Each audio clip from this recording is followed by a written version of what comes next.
शायद 1 बजे रात से मैं सो नहीं पाया था। मैं सोया था तो 1 बजे रात से घंटी पे घंटी बजती रही पूरे रात और पूरा दिन साहेब बंदगी चलता रहा। हम भी उठाते रहे। हमने कहा चलो एक दिन की बात है, सबका श्रद्धा है, भाव है, तो जो है कि सोवा साधु जगाइए।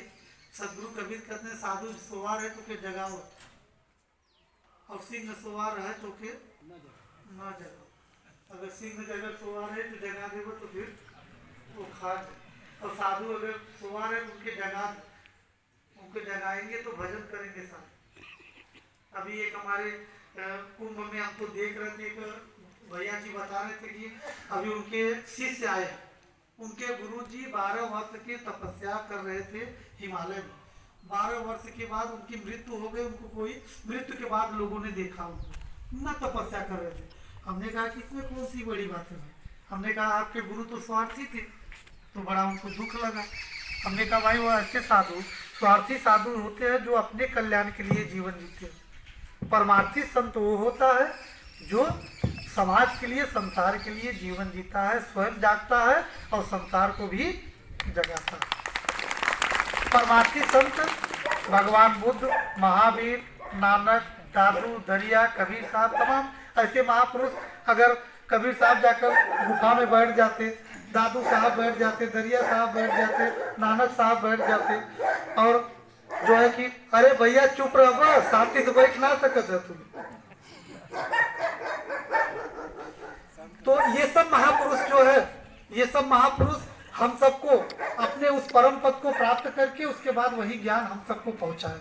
ये तो स्वार्थी संत होते हैं कि अपने भजन के लिए, केवल अपने आत्म कल्याण के लिए जीवन जीते हैं।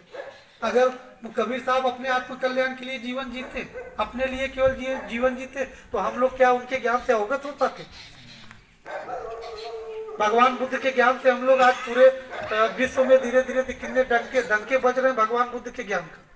क्या उनके ज्ञान से कोई अवगत हो पाता? कोई नहीं हो पाता। तो इसलिए जो है हमारा आग्रह, ये निवेदन है कि आज 9 वर्ष में हम लोग प्रवेश किए हैं, तो हमारे पुराने जो संस्कार हैं उसे हमें त्यागने की जरूरत है। आज 9 वर्ष में हम लोग अपने घर की सफाई किए थे कि नहीं? घर की सफाई किए होंगे आप लोग, और रोज प्रतिदिन लोग झाड़ू लगाते हैं, घर की सफाई लोग करते हैं रोज प्रतिदिन। 9 वर्ष पर भी लोग करते हैं, खुशियां मनाते हैं। 9 वर्ष में हम लोग प्रवेश किए हैं, तो ठीक इसी प्रकार से हम सबका ये शरीर भी एक घर है, और इसमें कूड़े कचरे क्या है? हमारे जीवन में भी कूड़े कचरे हैं। एक दूसरे की बुराइयां हम अपने जीवन में धारण करके रखे हुए। इसमें सदगुरु के ज्ञान रूपी झाड़ू लगाने की हम सबको जरूरत है, और निरंतर हम लोग भी अपने अच्छे विचारों से, अच्छे सोच से हम लोग नए वर्ष में हम लोग प्रवेश करें, और हम लोग अपने 9 वर्ष में हमारा जीवन सुखमय हो, शांतमय हो। और इस पर ये डिपेंड आप पर करता है कि आप अपना जीवन सुखमय बनाते हैं, शांतमय बनाते हैं कि नहीं, कि अशांतमय बनाते हैं, ये आप पर डिपेंड करता है। तो हमें अपने जीवन, अपने मन को निर्मल और पवित्र बनाना है, क्योंकि डॉक्टर साहब आगे नहीं आ रहे हैं, और जो है पीछे अच्छा आगे आ जाते तो हम बंद ही कर देते। 2:30 बज गया साहब। और बोलिए सद्गुरुदेव की जय। आइए हम सभी इस पावन पवित्र भूमि से आप लोगों को खूब हृदय से धन्यवाद है, आभार आप सभी का, कि आप लोग जो है कि आकर के इस कार्यक्रम की शोभा बढ़ाते हैं। और मेरा हाथ जोड़ करके निवेदन है, प्रार्थना है आप सबसे, कि जैसे आप लोग इतना प्रेम भाव से यहाँ आते हैं, सेवा करते हैं, और लोगों से प्रेम मधुर वचन, प्रेम की वाणियाँ बोलते हैं, ठीक यही आप लोग प्रयोग अपने घर में करिएगा। यही मेरा आप सबसे आग्रह है कि आप लोग घर में कट वचन आप लोग त्याग दीजिए। सदगुरु कबीर की वाणी है ना, कि घूंघट के पट खोल रे ताको सतगुरु मिलेंगे। घूंघट क्या है? अज्ञानता की घूंघट हम लोग ओढ़े हुए।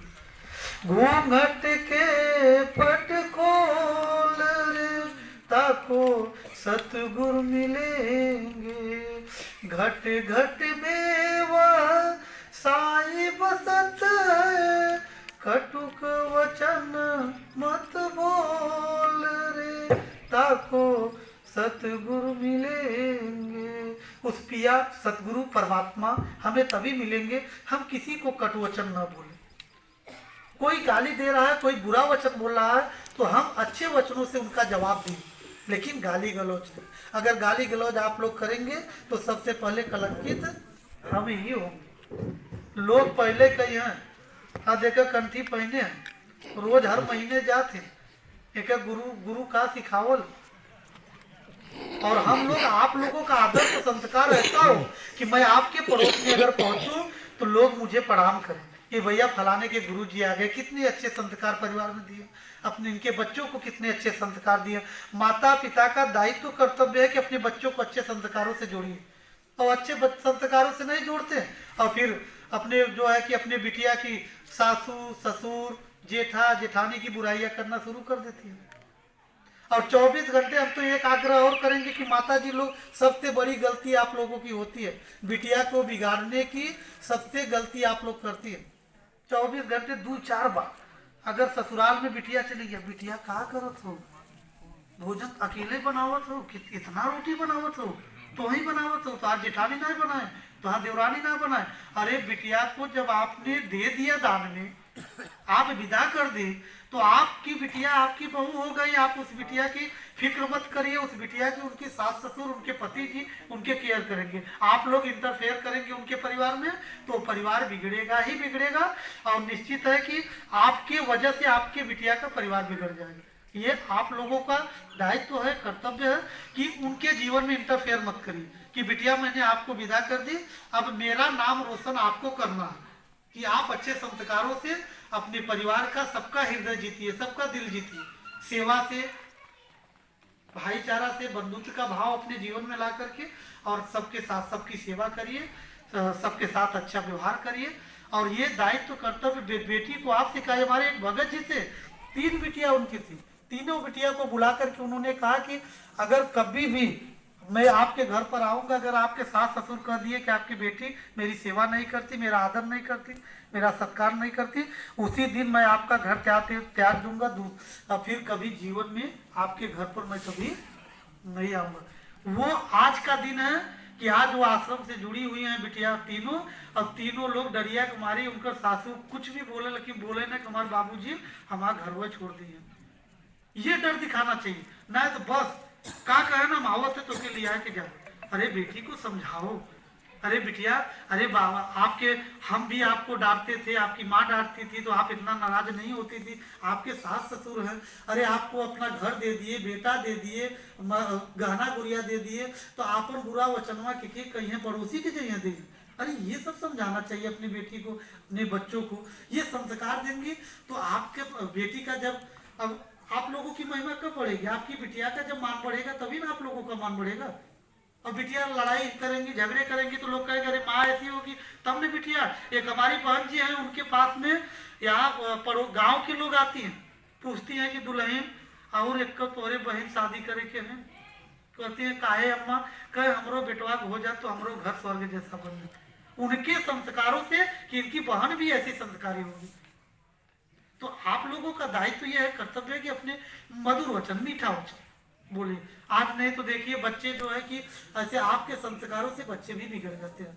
और मैं आप अपने वारी को ज़्यादा न बढ़ाते हुए, और अभी बसंत पंचमी के कार्यक्रम में जरूर आइए, क्योंकि अपने आचार्य गुरुजन का जो है कि जन्म दिवस मनाया जाएगा। और आपके ज्येष्ठ गुरु भाई, आपके गणेश दत्त शुक्ला साहब जी अपने गुरु के स्मृति में कार्यक्रम, प्रकाश साहब के स्मृति में कार्यक्रम कर रहे हैं, तो उसमें आप लोग सभी लोग, सब लोग, उनका ये संदेश भी है कि आग्रह है, निवेदन है कि सभी गुरु भाइयों से मेरा ये प्रार्थना जरूर कर दीजिएगा साहब कि सभी लोग हमारे कार्यक्रम में उपस्थित रहेंगे। और बसंत पंचमी के कार्यक्रम में आप सभी लोग आइए और सब परिवार से आइए। ये शुक्ला जी का प्रार्थना और निवेदन है, ये स्वीकार आप लोग करिएगा। और अभी हमारे साहब जी अभी 2 घंटे पहले फोन किए थे, बोले साहब सभी आग्रह कर दीजिएगा, मैं उनका निवेदन आप सबके पास पहुंचा दे रहा हूं। और मेरा भी आग्रह है कि आचार्य गुरुजन का जो है कि पुण्य स्मृति है, तो उसमें जरूर आप लोग उपस्थित हो जाइएगा, क्योंकि तब से मौसम काफी ठीक हो जाएगा। और थोड़ा जल्दी आने का प्रयास करेंगे तो जल्दी यहाँ से कार्यक्रम में फिर छुट्टी आप लोगों को कर देंगे। 2 तारीख ना सर, 2 तारीख 2 तारीख को ही मनाया जाएगा, 3 को नहीं, 2 को ही बसंत पंचमी मनाया जाएगा। और आइए हम सभी मिल करके इस